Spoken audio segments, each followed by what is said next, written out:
The Lord be with you. And with your spirit. A reading from the Holy Gospel according to Luke. Glory to you, Lord. As Jesus continued his journey to Jerusalem, he traveled through Samaria and Galilee. As he was entering a village, 10 lepers met him. They stood at a distance from him and raised their voices, saying, "Jesus, Master, have pity on us." And when he saw them, he said, "Go, show yourselves to the priests." As they were going, they were cleansed, and one of them, realizing he had been healed, returned, glorifying God in a loud voice, and he fell at the feet of Jesus and thanked him. He was a Samaritan. Jesus said in reply, 10 were cleansed, were they not? Where are the other 9? Has none but this foreigner returned to give thanks to God? Then he said to him, "Stand up and go. Your faith has saved you." The Gospel of the Lord. Praise to you, Lord Jesus Christ.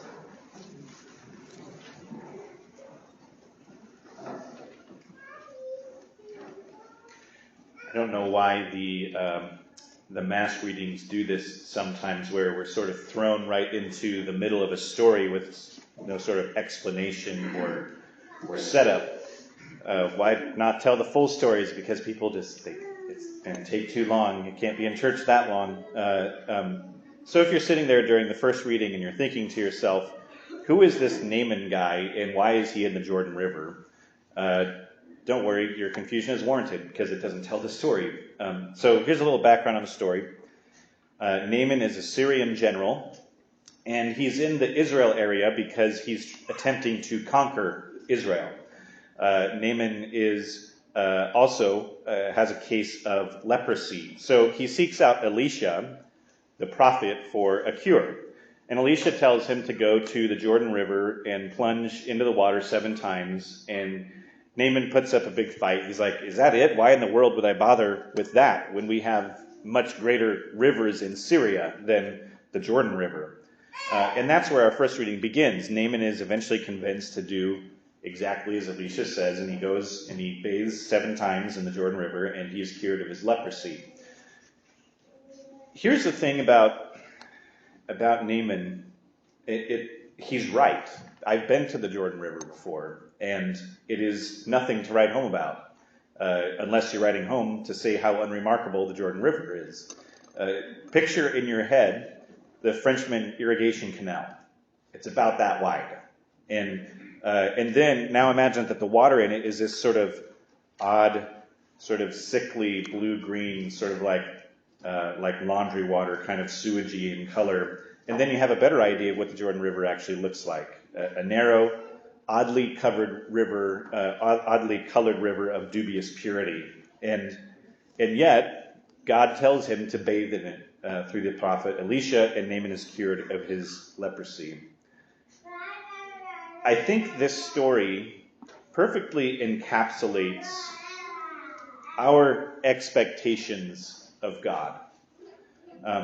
Naaman goes to Elisha because he hears that he is a prophet of the one true God, and so he expects something amazing to happen, something spectacular, and his expectations leave him disappointed in the result. When we look back at all through history at all the great things that God has done, we think of how he made the universe from nothing, how he brought about a flood to rid the world of sin, how he allowed Sarah to conceive in her old age, how he spoke to Moses directly from a burning bush and from a mountaintop. When we think of God, we usually think of him as doing things like parting the Red Sea. We think of him as defeating the Philistines. We think of David and Goliath. We think of water coming from a rock struck by Moses. When we think about God, we typically think of Jesus turning water into wine. We think of Jesus feeding the 5,000 with just a few loaves of bread. We think of people being raised from the dead. When we think about the greatness of God, we think about miracles throughout the history of Christianity that involve the Eucharist. We think of the amazing lives lived by the saints. Just yesterday, on Friday, we celebrated the feast day of Our Lady of the Rosary, which is a feast day it commemorates the Christian victory at the Battle of Lepanto in the year 1571, when it seemed like all was lost, that the Muslim navies would land in Europe and bring an end to Christianity. But the people prayed, and God won the victory. When we think of God, we think of Fatima, and the miracle of the sun. where the sun left its place in the sky and danced. When we think of God, we certainly don't think of the narrow, shallow, dirty waters of the Jordan River. All of these incredible things that God has done, it makes sense that we share in Naaman's disappointment from time to time. It might leave us feeling like, where is God in my life? Why do I not see him? Why do I not feel him? Why doesn't God make himself apparent to me? Why doesn't he do something wonderful and obvious? Why doesn't he answer all of my prayers? Where is my Fatima? Where is my battle of Lepanto? We're feeling left like Naaman. Why would I have to bathe in this measly Jordan River when others have claimed to see God do much greater things? I remember seeing the Jordan River for the first time, and I remember my reaction to it. It was the same as Naaman's. Really? That's it? I remember feeling the same way at my first Mass. The first time I held a piece of bread in my hands as an ordained priest, and I said the words, "This is my body." And it felt exactly the same as all the times that I had practiced in school. I felt exactly the same as I had earlier that week when I was rehearsing it in my room on retreat. And I remember being a little disappointed. I expected some huge rush of emotion, some sort of sign that I really was holding in my hands the God that created me, the God that knew from all eternity that he would make me a priest. But I felt nothing. And in fact, I felt less than nothing. I felt like I was an imposter. I felt like a kid playing priest. And in the 5,600 masses or so since then, there's very few times where I have felt anything special. The truth is that the Fatimas, the parting of the Red Sea, the feeding of the 5,000, those things are rare. They are amazing because nothing like that had ever happened before. But if you add up all of the events in the entire Bible, and if you add up all the events in the entirety of the history of Christianity, you have thousands of years of history there. And in those thousands of years, the truly amazing things, the spectacle of God's power, has been shown to us very few times when you compare it to those thousands of years. Most of the time with God, what we get is the Jordan River. But why is that? Wouldn't it be smarter of God to convince as many people as he could of his existence, of his truth? Wouldn't it be smarter of God to make a spectacle so that people would recognize him? Perhaps, but if we look at the life of Jesus, he did that.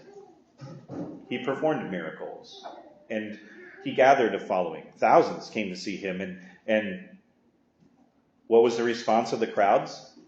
Well, they wanted to see more. They asked for more signs. It gets to the point where Jesus, after feeding the 5,000, he addresses this very issue, and he asks, "Did you come to be fed, or did you come for me?" The ultimate answer to that question is heartbreaking, of course, because when Jesus is on the cross, he's alone. And it's not like the crowds have simply left him. They've turned on him. They say, "If you are the Son of God, take yourself down from the cross." They're still demanding for miracles. You might say, "Father, it would be different now. If God just, did a few miracles, get everybody's attention, things would change." But I doubt it. If Jesus came into this world saying and doing the things that he said back then, saying and doing the things the commentary that he had on marriage, saying that he was the only way to salvation, he would be crucified in a second if he came to us now. So from God's perspective, he doesn't want us to fall in love with the miracles. He wants us to fall in love with him. And so the great displays of God's power are they're few in the grand scheme of things. Being disappointed in the Jordan River when I saw it, upon further reflection in the years since, has taught me a lot about God. In fact, I had that sort of feeling the whole time that I was in the Holy Land. Every place I went, I was like, really? This is it? This is the place where God chose to spend all of his time on earth? This is the place in the middle of nowhere, in the middle of a desert, where even today very few people live? Why in the world would God have ever chosen a place like this? Of all places, it's not like, God only had a limited list of places and times where he could have entered into human history, where he could have walked this earth. He's God, and yet he chose this place. But that's how God works. That's how God is. Yes, he reveals himself in powerful ways, and those ways are great. But if we take the time to reflect, he is overwhelmingly present in the everyday. He is overwhelmingly present in the ordinary. In fact, he's always where we least expect him. He's most present when he feels farthest away. When we ask, where is God in all of this? The answer is usually, he's right there with you. I've made no secrets over the years about my history with mental health. I've dealt with anxiety my whole life. And from time to time, when it went untreated, I would have anxiety attacks. If you've never had a serious panic attack before, it's a very hard thing to describe because it's sort of a mental thing, but it manifests in a physical way. It's odd. But during a full-fledged panic attack, you can't breathe. You feel like you're going to die. One time I drove myself to the ER because I thought I was having a heart attack. I had all the symptoms. During an anxiety attack, your mind races, and there's basically nothing that anybody can say to calm you down. You just have to manage it yourself. And you sweat profusely. Sometimes you start crying for no reason. And I'm like half Irish, so sometimes it's hard for me to tell if it's hereditary or if it's mental health related. Irish are famously emotional. I've had times where I felt like my skin was crawling. I just wanted to tear my skin off. At times where I didn't know what to do with my hands. I don't know how to explain it any better than that. But times where I wanted to punch through a wall, or where I wanted to scream or cry, or both. And you might be thinking, wow, this guy's kind of nuts. And that's all right, because they have medication for that. But you might also be thinking, Father, lighten up. You're doing a good job. It'll be okay. I know that. That's not the issue. If it were, the bishop would move me somewhere else. But the issue is a chemical deficiency in my brain, and I can't help that. So I'm not asking for advice or encouragement. I'm very experienced at managing it. And I'm certainly not asking you to feel sorry for me. I'm doing fine. The point of me bringing this up is what I'm about to tell you. Shortly after one of my worst anxiety attacks, I went to confession maybe a couple days later. And there was a young priest there. This was at the cathedral in Grand Island, St. Mary's. And there was a young priest there. He was newly ordained. And I went to confession to him. And he gave me the best penance of my life. I explained my anxiety to him and the situation that I had been in earlier that week. And here's what he said. He said, go back to your worst moments, and where your anxiety was at its worst, where you were angriest or at your lowest, where you felt most ashamed, most helpless, most hopeless. And instead of seeing the world from the perspective of your misery in those moments, look at yourself from God's eyes. You are his son. And in those moments, he was holding you in his arms because he loves you. He wants to hold you even at your worst, especially when you're at your worst. And since then, I've come to realize that the closest that I've ever been to God was in my suffering, because that's when he had me in his arms. We expect the feeding of the 5,000. We expect Fatima and we get the Jordan River. We ask for miracles, and what we get is real life in all its normalcy, in all its ups and downs, in all of its suffering. Meditating on this story of Elisha and Naaman, I think I know why Elisha told Naaman to bathe in the Jordan River. And I think it's just because it was the closest body of water. That's it. Nothing special. No real special reason, because the truth is that God is special, not the water. His message to us today is to stop wasting our time waiting for miracles and to instead open our eyes and see him every day, all the time, in the ordinary.